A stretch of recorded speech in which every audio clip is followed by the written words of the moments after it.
Thank you. Madam Speaker, it is my understanding that President Obama's decision regarding the release into the U.S. of a number of Uyghur detainees held at Guantanamo Bay since 2002 could be imminent.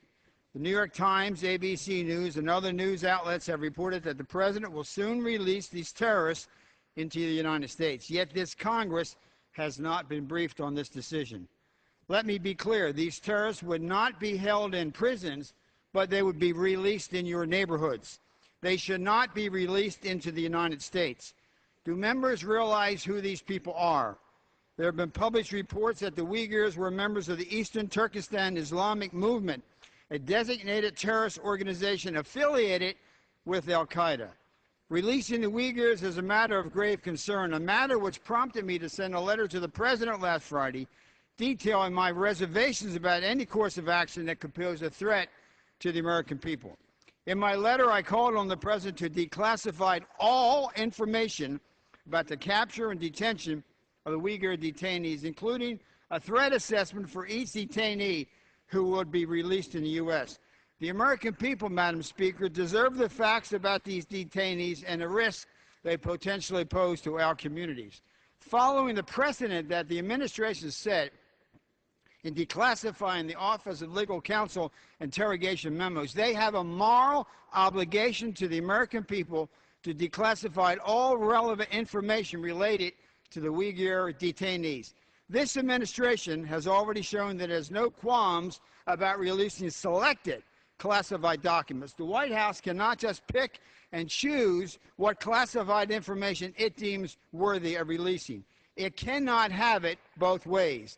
It shouldn't release information that conveniently makes the case without making information with profound national security implications available to the American people.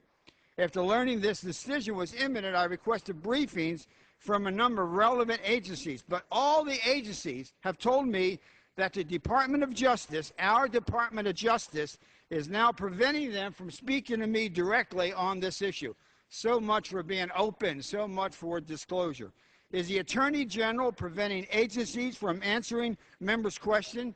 Is this a political decision being made by Eric Holder, the Attorney General?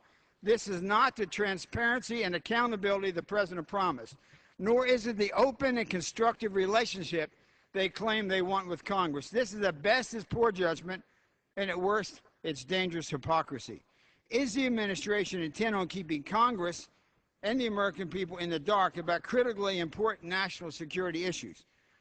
Madam Speaker, I have criticized both Republican and Democratic administrations for actions that I believe undermine the safety and the security of the American people. I have not received responses to 2 letters to Attorney General Holder on the transfer of Guantanamo Bay prisoners. The first letter was dated March 13th. The second letter was dated April 23rd, and I will submit them for the record. And they still have not answered the letters. And my office has been told by the White House that some of the questions I have asked cannot even be answered. When Attorney General Holder appeared before the Commerce, Justice, Science, and Appropriations Subcommittee, he pointedly said he would not play hide and seek with the information. What are they now trying to hide from the American people? The Attorney General is slow-rolling the information as terrorist detainees are potentially going to be released into the United States. According to an LA Times article published last week, quote, the Homeland Security Department has registered concerns about the plan among other government agencies. And information I have received indicates that the Uyghurs may be more dangerous than the public has led. And just last night, 60 Minutes had a disturbing segment which touched on the radicalization of the Guantanamo Bay detainees.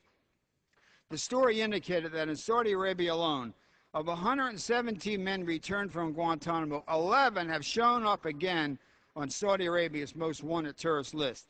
Any intelligence assessment of the Uyghurs must take into account not only their previous training at terrorist camps, but the potential subsequent exposure to the likes like Khalid Sheikh Mohammed, who masterminded 9/11, who took the pleasure of beheading Wall Street Journal reporter Daniel Pearl. The American people, I say to this administration, the American people have a right to know all the facts.